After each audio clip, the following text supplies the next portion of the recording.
Hi folks, Patrick Barrett here, your favorite driver education guru, and of course author and creator of the ever popular Driver Ed in a Box. Got a little comment today from one of our clients, and it's really valuable because it talks about the blind spots and why it's important for you to review these.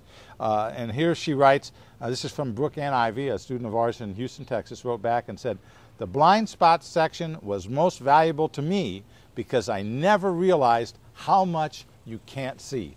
Now, there's two or three things here that you want to learn from this. Number one, if you're the one doing the teaching, if you're the parent, what you have to understand is, you take a lot of these things for granted, and you have to remember, you got to teach this. You have to remind them to do these things. You have to remind them to not only what the blind spot is, but to actually look over the shoulder before they move, not while they move. And there's a big rift in driver education now, because some people are advocating, in fact a lot of people are advocating, that you don't even turn your head, that you just adjust your mirrors to the outside, and then you don't have to turn your head to see if there's anybody in the blind spot. And that's a big no-no. Let me tell you, some vehicles don't have mirrors that'll cover that. Plus, even when you have some that do help cover that blind spot, you haven't eliminated the blind spot. All you've done is moved it, because there's still vehicles coming from 2 or 3 lanes over that are not going to be in that area, and you've got to look before you do it. And you can't think, well, now do I need to look or not look? It's got to be habit, because if you're trying to remember whether or not you need to look, you've lost the game.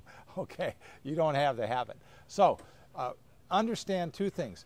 Those blind spots need to be checked, and it's great that you, as an instructor, that you remember that there's a lot of things you cannot simply take for granted, that every little detail has to be covered and helped, built into a habit that will create that collision-free driver.